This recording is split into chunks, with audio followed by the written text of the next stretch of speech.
Wassalatu wassalamu ala khairi khalqillah Sayyidina Muhammad bin Abdullah wa ala alihi wa ashabihi wa man tabi'a sunnatahu wa qadar huda ila yaumil liqa'illah wa la haula wa la quwwata illa billah amma ba'du.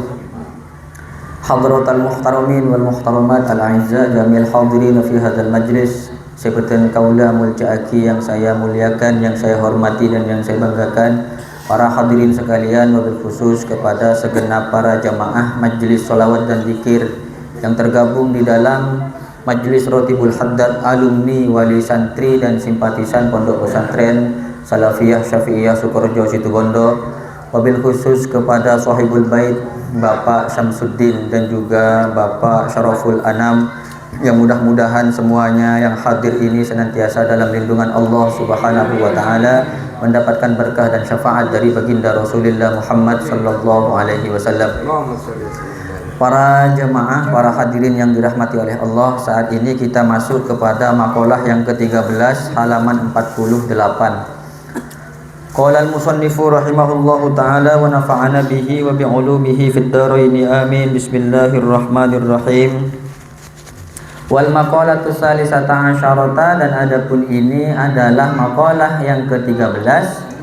Qala aidan, berkata siapa Syekh Hasan Al-Basri, aidan halil juga, beliau berkata, man aradad dunya wa ikhtaraha 'alal akhirati aqabahullahu bi sitti uqubatin salasun fid dunya wa salasun fil akhirati. Syekh Hasan Al-Basri mengatakan, man aradad dunya, barang siapa arada yang ingin, siapa man ad-dunya kepada dunia, waqtaraha dan memilih siapa man, siapa seseorang kepada dunia, alal akhirati ketimbang akhirat. Jadi tabuna Syekh Hasan Al-Basri mun beda orang selebih milih dunya ketimbang akhirat. Maksudnya ada mau memilih dunya ketimbang akhirat. Gara-gara dunya, gara-gara lakona, gara-gara pekerjaannya, gara-gara aspek aktivitas keduniawiannya, sampai meninggalkan akhiratnya. Ini yang dimaksud dengan lebih mementingkan dunia ketimbang akhirat. Gara-gara dagang, gara-gara jualan, gara-gara parkiran, gara-gara sak macamnya, yang lebih mendahulukan dunia ketimbang akhirat. Apa kata Imam Hasan Al-Basri? Aqabahullahu bisitti uqubatin, maka akan memberi sanksi kepada seseorang, Allahu siapa Allah, bisitti uqubatin, dengan 6 beberapa sanksi, akan mendapatkan sanksi dari Allah Subhanahu wa taala. Salasun fid dunya, yang sanksi 3-nya itu fid dunya diberikan oleh Allah Subhanahu wa taala di dunia, wa salasun fil akhirati, dan adapun 3 fil akhirati ialah di dalam akhirat. Saya pertama, ammas salasu, adapun sanksi yang pertama, 3 yang pertama, ammas salasu adapun yang 3, allati hiya fid dunya, allati yang hiya adapun allati fid dunya ialah di dalam dunia. Sanksi yang pertama adalah amalun laisa lahu muntaha. Fa amalun, maka ialah berangan-angan, artinya memiliki harapan-harapan yang sangat panjang, laisa lahu, yang tidak ada lahu bagi iman, muntaha apa akhirnya. Ini sanksi yang pertama. Mulai kadung lebur ke dunia, udah kadung cinta sama dunia, pasti angan-angannya panjang. Maksudnya bagaimana? Ini adalah tulul amal. Maksudnya panjang angan-angan. Orang ciri-ciri tulul amal itu disebabkan oleh 2 perkara katanya. Yang pertama adalah al-jahlu, yang kedua adalah bisababi hubbid dunya. Yang pertama karena bukeng, karena bodoh, karena tidak tahu bahwa setelah kehidupan di dunia ada kehidupan akhirat. Dia merasa dia akan hidup selamanya. Dia akan merasa dengan pedenya beberapa tahun ke depan akan tetap hidup, sehingga angan-angannya panjang. Pagi tahun depan engkau tero meliaria, tero andi ria, agabayaria. Padahal untuk mencapai 1 hari besok saja, ini belum tahu apakah tetap dalam kondisi sehat walafiat, artinya masih hidup, ataupun sudah meninggal dunia. Jadi orang mulai kadung cinta ke dunia, kalau sudah diberikan hubbud dunia, cinta terhadap dunia, maka disangsi oleh Allah Subhanahu wa taala, dikasih angan-angan yang tiada henti. Wa ruwiya annahu sallallahu alaihi wasallam, dan diriwayatkan apa sesungguhnya Rasulullah sallallahu alaihi wasallam, kanjeng Nabi atabu masalal insana, mengumpamakan siapa Rasulullah sallallahu alaihi wasallam al-insana kepada manusia, wal amala dan angan-angan, wal ajala dan mati. Famassalal ajala ila janibihi, maka mencontohkan siapa Rasulullah al ajala kepada mati, ila janibihi di arah sampingnya eman, di antara kiri dan kanannya seseorang. Wal amala sementara angan-angan amamahu, wal amala sementara angan-angan amamahu berada di hadapannya eman. Orang kalau misalnya sudah terlalu pede, contohlah kita misalnya, ini ibarat seperti kita misalnya menggunakan kendaraan, misalnya pakai mobil, spion itu penting apa tidak? Sangat penting. Orang kalau tak punya spion, ini menghadap hanya ke depan, enggak tahu kalau ternyata di belakang atau di kiri dan di kanannya ada sesuatu yang tiba-tiba ketika kita menyeberang ditabrak oleh orang. Dan dicontohkan oleh Rasulullah Shallallahu Alaihi Wasallam, orang yang banyak angan-angan ini hanya pandangannya ke depan, seolah-olah dia akan hidup selamanya, tanpa disadari padahal maut mengintai dirinya, yang kapan saja maut tadi pasti akan menjemput dirinya.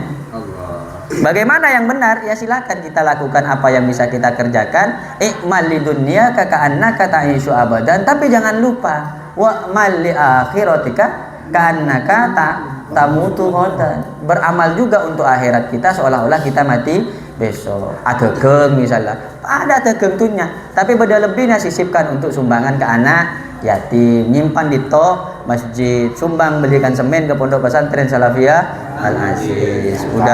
Udah mulai pintar, alhamdulillah, pinter. Fabainama huwa yatlubul amala amamahu, maka ketika huwa yang ada pun manusia, yatlubu ialah mencari siapa manusia, al amala kepada angan-angan, amamahu yang ada di hadapannya, yang hanya difikirkan kehidupan 1 tahun ke depan, 2 tahun ke depan, 3 tahun ke depan, bagaimana anaknya nanti kalau sekolah, bagaimana nanti anaknya kalau sudah mondok, bagaimana nanti kalau anaknya sudah berkeluarga. Itu toh yang dipikirkan. Bagaimana jangka ke depannya seperti apa, yang dia tidak punya keyakinan untuk pasrahkan dirinya kepada Allah Subhanahu wa taala, seolah-olah dia ingin mengatur ketentuan Allah. Maka orang kalau sudah kadung mencari angan-angan yang berada di hadapannya, atahu, ini kata Bunda Kanjeng Nabi, atahu, tiba-tiba, atahu telah datang hu kepada manusia, al ajalu apa mati, tiba-tiba dia mati, fahtalajahu maka akan mencabut hu kepada man al ajalu apa ajal apa mati. Maka kalau orang mati dalam penuh angan-angan, kata orang kita mati penuh penasaran, akhirnya antunya bangkit. Penasaran dia kan, penasaran. Kita rokok, kita apa, temo-temo mate. Penasaran. Ai artinya intaza'ahu, mencabut apa ajalhu kepada manusia. Rawahu Ibnu Abid Dunya, meriwayatkan hu kepada hadis ini Ibnu Abid Dunya, siapa al-Imam Ibnu Abid Dunya.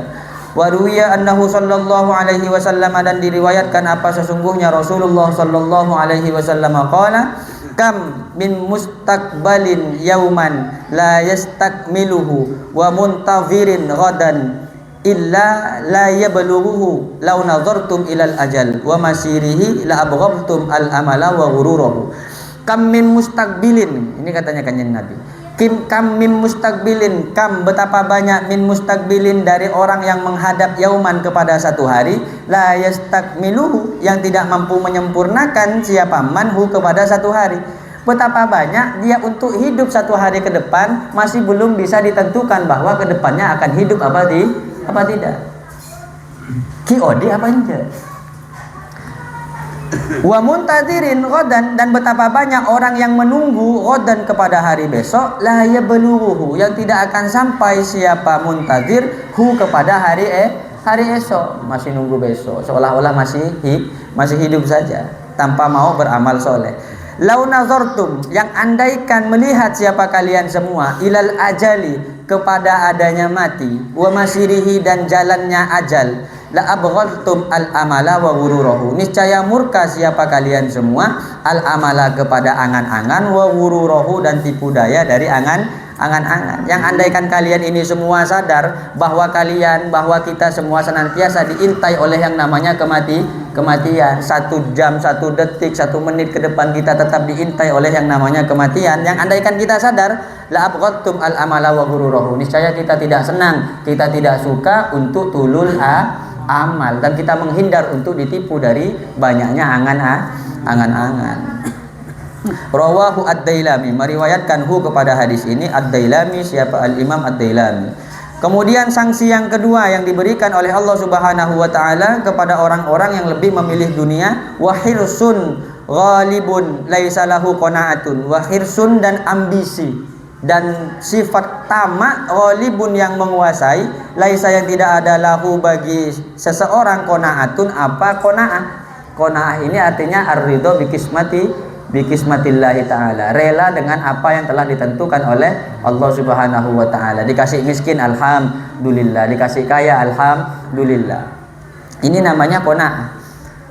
Nah, sanksi yang kedua diberikan oleh Allah Subhanahu wa ta'ala kepada orang yang lebih memilih dunia. Sanksinya adalah ambisi yang menguasai dirinya, yang tidak ada kepuasan di dalam hatinya. Lebri soki bi Gusti Allah, ki terus soki boleh. Roma la tingkat ki boleh, Roma boleh. Banyak tak banyak?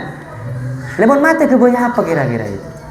Kira-kira kebaya apa itu? Investasi, akhirnya ketika diurus sengketa.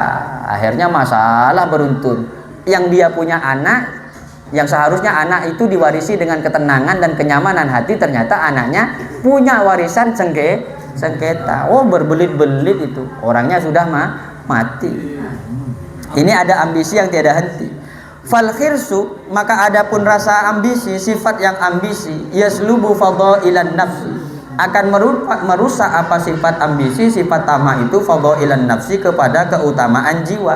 Orang kalau sudah punya sifat tamak, dia tidak peduli kepada dirinya sendiri. Kenapa? Karena menginginkan apa yang dia cita-citakan. Apapun bahasanya, apapun halal ataupun barangnya haram, yang penting hantam, tidak peduli itu mencelakakan dirinya atau tidak. Kenapa? Gara-gara punya sifat tamak. Ini untuk dirinya sendiri. Bagaimana dengan orang lain? Tak peduli itu kadang. Tak peduli. Yang penting apa yang saya inginkan tercapai. Masalah orang lain masa bodoh. Kata orang ini tak nyaman, kata orang ini haram, kata orang ini syubhat. Masa bodoh. Yang penting apa yang saya inginkan tercapai. Kenapa kok bisa demikian? Karena mendapatkan sanksi dari Allah lebih mementingkan dunia daripada akhirat. Wa yamna'u minat tawaffuri 'alal ibadati, dan orang yang tamak, orang yang ambisinya besar, wa yamna'u, dan mencegah siapa orang yang berambisi, minat tawaffuri, dari memenuhi 'alal ibadati, untuk beribadah kepada Allah Subhanahu wa taala. Coba kita lihat diri kita, muhasabah diri kita sendiri. Ketika diri kita memiliki ambisi yang besar, kira-kira semangat enggak kita ibadah kepada Allah? Enggak. Kita punya ambisi, misalnya kita punya prospek ke depan ingin buat sesuatu ini harus berhasil. Yang seharusnya ibadah itu semangat, malah terbagi dengan ambisi yang harus kita kerjakan ini. Akhirnya melakukan ibadah yang biasanya normal, sholat 5 waktu tepat waktu, kadang berjamaah. Gara-gara ambisi yang kuat atas dunia, maka ibadah kita yang biasanya normal, yang biasanya istiqomah, udah mulai ditinggalkan. Udahlah nanti aja, masih kurang 5 menit. Udahlah nanti aja, masih bisa. Udahlah besok aja. Udahlah lusa aja. Kapan dah lusa? Dapat komor. Akhirnya bojeng ngaki tak apa aja. Wa yab'asu, dan memotivasi apa rasa tamak, alat tawarruti, dan memotivasi apa rasa tamak, alat tawarruti, atas terjerumus fis syubhati, di dalam harta yang syubhat. Yang tadi itu dijelaskan, kalau udah punya motivasi yang tinggi, kemudian rasa tamaknya itu sudah menguasai terhadap dirinya, halal haram pasti dihantam. Saya penting kok oleh PC, saya penting kok makan PC, padahal yang dia makan adalah harta haram. Harta haram itu pasti akan dihisab oleh Allah dan juga akan disiksa. Walaisa lil harisi, dan tidak ada lil harisi, ialah bagi orang yang tamak, ialah bagi orang yang ambisi, ghayatun maksudatun, apa batasan akhir, maksudatun yang ditentukan. Dia tidak punya batasan akhir, ya tetap sifatnya tetap akan muncul ketamaannya, itu akan terus bertambah tamak. Yaqifu yang akan berhenti siapa seseorang indaha ketika ghayatun maqsudah wala nihayatun mahdudatun, dan juga tidak ada bagi orang yang tamak nihayatun apa akhir, mahdudatun yang dibatasi. Yaqa'u yang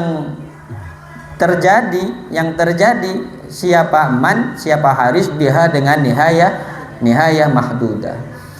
Li'annahu karena sesungguhnya al haris orang yang tamak idza wasala bil hirsi apabila dia telah sampai bil hirsi dengan keserakahannya, dengan ketamaannya, ilama ammala kepada sesuatu ammala yang telah berangan-angan siapa orang yang tamak, aghrahu zalika maka akan menipu apa angan-angan hu kepada haris, maka akan menipu hu kepada al haris dalika apa itu angan-angan. Kalau sudah misalnya punya angan-angan nih, nanti setahun depan saya akan buat rumah, ternyata berhasil, rumah lantai 3 ternyata berhasil. Udah buat lantai 3 nih, apa kira-kira dia cukup sampai dia buat lantai 3 ini?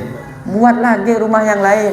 Ini untuk bini tua kata dia kan, nanti untuk bini muda. Udah dapat 2, 3, ini kayaknya kurang 1. Udah dapat 3, masih kurang sempurna dia. Apa kena apa sunnah Nabi. Gua pahala sunnah Nabi bahaya gua. Ini gara-gara apa? Kena tipu dayanya angan-angan. Ini kalau sudah tercapai. Kalau sudah tercapai angan-angannya, biziyadatil hirsi dengan bertambah serakah.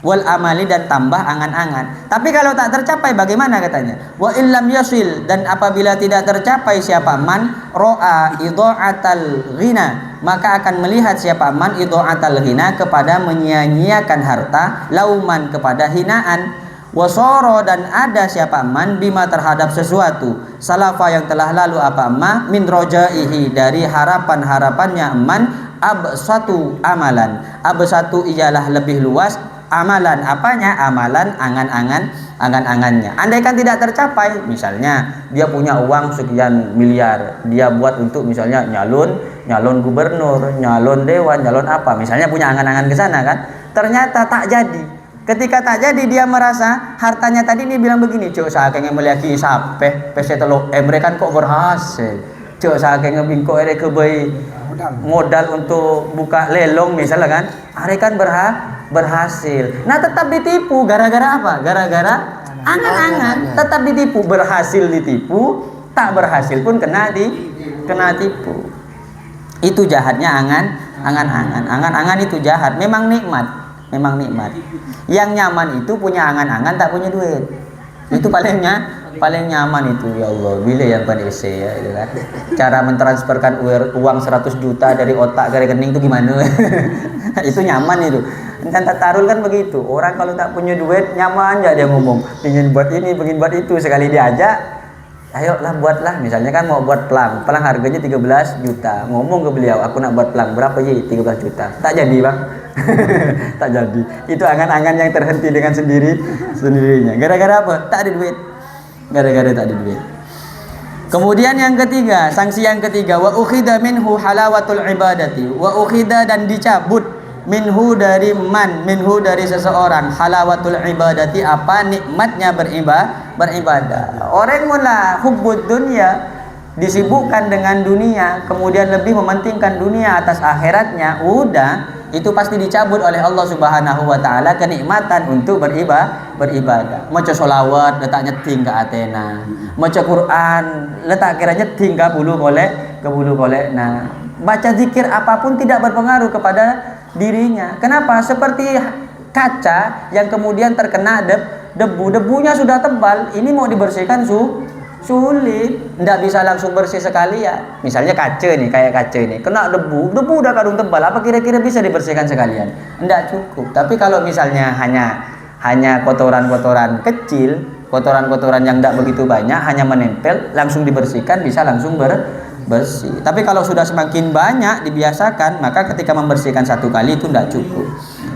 Ini sanksi yang ketiga, dicabut oleh Allah Subhanahu wa taala halawatul ibadati apa nikmatnya, manisnya merasakan ibadah. Kenapa dicabut oleh Allah Subhanahu wa taala? Litashawulihi anha, karena kesibukannya manusia, karena kesibukannya man anha dari dunia. Ini 3 sanksi yang diberikan oleh Allah Subhanahu wa taala di dunia. Wa ammas salasu allati hiya fil akhirati, maka dan adapun 3, wa ammas salasu dan adapun 3 allati yang hiya yang adapun 3 fil akhirati ialah diberikan oleh Allah di dalam akhirat, fahaulun yaumal qiyamati, maka ialah keributan yaumal qiyamati, nanti di hari kiamat. Artinya apa? Akan merasakan gegoncangan yang dahsyat, yang luar biasa ketika hari kiamat. Tapi kalau orang-orang soleh hendaknya nyaman ketika terjadinya hari kiamat, akan menikmati hari kiamat itu seperti kemanten baru. Tapi orang-orang yang memang dicabut nikmatnya oleh Allah Subhanahu wa taala, fahaulun yaumal qiyamah, maka akan merasakan keributan yaumal qiyamati, nanti di hari kiamat. Allah mengatakan di dalam Al-Qur'an, ya ayyuhan nasu taqu rabbakum inna zalzalatas sa'ati syai'un 'azim yauma tarawunaha tadhhalu kullu murdi'atin arda'at wa tad'u kullu dzatin hamlin hamlaha wa taran nasa sukara. Bahwa nanti ketika terjadinya kiamat, keributan yang ada di hari kiamat, kegawatan, kegoncangan yang terjadi di hari kiamat, orang yang menyusui itu dilempar anaknya. Bahkan orang yang ngandung, yang hamil itu tiba-tiba melahirkan, saking gawatnya hari kiamat. Dan itu akan dirasakan oleh orang-orang yang diberikan sanksi oleh Allah Subhanahu wa taala disebabkan cinta terhadap dunia. Nah, kalau orang yang cinta terhadap akhirat, insya Allah diselamatkan oleh Allah Subhanahu wa taala. Fahaulun yaumal qiyamati, maka keributan, mendapatkan keributan yaumal qiyamati di hari kiamat. Artinya fahiyya, maka adapun hari kiamat, umurun mukhawwifatun, adalah beberapa perkara, mukhawwifatun yang sangat mengkhawatirkan, wa mufzi'atun, dan juga perkara mufzi'atun yang mengagetkan yaumal qiyamati di hari kiamat. Ini yang pertama. Kemudian yang kedua, wal hisabus syadidu, dan hisab perhitungan asyadidu yang sangat ketat, nanti diperiksa oleh malaikat ini tidak bisa disogok ternyata. Mungkin kalau diperiksa polisi, mungkin kalau diperiksa jaksa itu bisa disogok. Banyak kesalahannya, menggunakan sekian pasal ternyata masih selamat. Kenapa? Karena disogok. Mun malaikat ternyata sogok berempat ternyata. Beri rokok tanda rokok, beri kakanan tanda ngakan, beri besi apa boleh. Mun malaikat tanda senda serah. Sana ku megrian dah. Lebar deh besi berbuat. Syukur kalau kan. Wa huwa hisabul munaqashati, wa huwa adapun hisab yang sangat ketat, hisabul munaqashati ialah perhitungan seperti munaqashah. Tahu munaqashah? Kalau misalnya orang mau sidang skripsi, itu namanya munaqashah. Jadi munaqashah itu ditanyakan begini. Kau dapat dari mana tuh duit? Ini dikasih orang, siapa orangnya itu? Ini orang mana? Orang itu dapat dari mana? Itu terus diteliti sampai ke akar-akarnya. Itu namanya hisab yang sangat ketat. Enggak cukup ini dapat di mana? Ini dapat dikasih kawan. Udah, enggak begitu malaikat. Itu ditanya apa yang kita punya, rumah yang kita punya, mobil yang kita punya, rezeki yang diberikan oleh Allah terhadap kita, itu semuanya ditanyakan oleh Allah Subhanahu wa taala seperti skripsi sidang munaqashah itu, sidang munaqashah. Maka ada ungkapan mengatakan rezeki itu fahalaluhu hisabun wa haramuhu iqabun. Rezeki itu kalau halal itu dihisab oleh Allah, haram itu pasti disiksa. Ini sanksi yang nomor 2. Kemudian sanksi yang ketiga, wal hasratu tawilatu, dan kerugian at-tawilatu yang sangat panjang, kerugian yang sangat panjang. Artinya al-huznu al-madidu, artinya kesusahan al-madidu yang sangat lama, bisababit ta'abis syadidi, dengan sebab rasa capek asyadidi yang sangat parah dirasakan. At-ta'abi, rasa capek, asyadidi yang sangat parah dirasakan. Inilah 3 sanksi yang diberikan oleh Allah Subhanahu wa taala kepada orang yang lebih mementingkan dunia ketimbang akhirat, dan ini diberikan oleh Allah ketika di akhirat. Sementara 3 yang diberikan oleh Allah Subhanahu wa taala di dunia, yang pertama adalah punya angan-angan yang tiada henti, kemudian yang kedua ambisi yang tiada henti, kemudian yang ketiga dicabutnya oleh Allah rasa atau kenikmatan beribadah. Semoga kita semua yang hadir ini senantiasa dilindungi oleh Allah Subhanahu wa taala, dijauhkan dari musibah, dijauhkan dari segala hal yang membuat Allah Subhanahu wa taala tidak ridho, dan mudah-mudahan di bulan Maulid ini kita mendapatkan syafaat baginda Rasulullah Muhammad sallallahu alaihi wasallam. A'udzu billahi minasyaitonir rajim. Bismillahirrahmanirrahim. Alhamdulillahirabbil alamin. Wassalatu wassalamu ala asyrofil mursalin Muhammadin wa ala alihi wa sahbihi ajmain. Allahumma shalli wa sallim ala sayyidina Muhammadin fil awwalin wa shalli wa sallim ala sayyidina Muhammadin fil akhirin wa shalli wa sallim ala sayyidina Muhammadin fil nabiyyin wa shalli wa sallim ala sayyidina Muhammadin fil mursalin wa shalli wa sallim ala sayyidina Muhammadin fi kulli waqtin wa hin wa shalli wa sallim ala sayyidina Muhammadin fil mala'il a'la ila yaumiddin. Assalamu alayka ayyuhan nabiyyu wa rahmatullahi wa barakatuh. Wassalamu alayna wa ala ibadillahi sholihin. Allahumma balligh ruha sayyidina Muhammadin minna tahiyatan wa salama wajzihi an afdala ma jazaita nabiyyan an ummatihi wa atihi alwasilata wal fadilata wasyarafa wad darajata al 'aliyata ar-rafi'ah wa ba'athhu al-maqama al-mahmuda alladhi wa'adtahu ya arhamar rahimin. Allahumma ij'alna wa iyyahum mimma yastawjibu syafa'atahu wa yartaji bihi min Allah rahmatahu wa rafatahu. Alhamdulillahi rabbil alamin. Allahumma bi hurmati hadzal nabiyil karim wa alihi wa ashabihi salikin al-jihil qawim ij'alna min khiyari ummati wasturna bi zaili hurmati wa sunna wa fi zumratihi wastamil alsinatana في مدحه ونصرته وحنا مستمسكين بطاعته ومحبته وأمتنا على سنته وجماعته. اللهم أدخلنا معه الجنة فإنه أول من يدخلها وأنزلنا معه في قشورها فإنه أول من ينزلها وارحمنا به يوم يستشفع به الخلائق فترحمها. اللهم قد حضرنا قراءة مولد نبيك الكريم فأفض علينا ببركته لباس العز والتكريم واسقنا بجواره في دار النعيم ونعمنا في الجنة بالنعيم المقيم. اللهم إنا نسألك بجاه هذا النبي المصطفى وآله أهل الصدق والوفاء كلنا معينا ومسعفا وبوئنا من الجنة غرفا وارزقنا بجاهه عندك قبولا وعزا وشرفا. اللهم إنا نتوسل إليك بنبيك المختار وآله الأطهار وأصحابه الأخيار كفر عنا الذنوب والأوزار.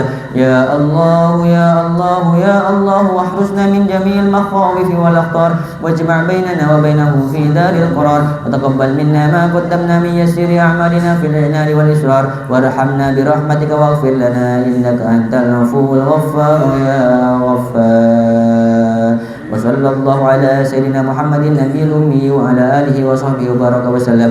يا إلهي بحقه دمر البغي والفساد. يا إلهي بحقه جد بلطفك يا جواد. يا إلهي بحقه آتنا السهل والمراد حصل القصد والمراد وصف الوقت والوداد وبرؤيا محمد فرحت أنفس العباد أن غرامنا ولو عتنا لا تحركنا في الملام. ذاك ديننا وملتنا ذاك لنا غاية المرام محنتنا فيه لذتنا سلوتنا للهوى حرام ما فتنتم كفتنتنا سددونا بلا كلام. وصلى الله على خير خلقه محمد وآله وأصحابه أجمعين وسلم تسليما كثيرا واختم لنا منك بخير برحمتك يا أرحم الراحمين. صلى الله ربنا على النور المبين أحمد المصطفى سيد المرسلين وعلى آله وصحبه أجمعين. صلى الله ربنا على النور المبين أحمد المصطفى سيد المرسلين وعلى آله وصحبه أجمعين. صلى الله ربنا على النور المبين أحمد المصطفى سيد المرسلين وعلى آله وصحبه أجمعين. سبحان ربك رب العزة عما يصفون وسلام على المرسلين والحمد لله رب العالمين. تقبل منا بأسرار الفاتحة. أعوذ بالله من الشيطان الرجيم. بسم الله الرحمن الرحيم. إياك نعبد وإياك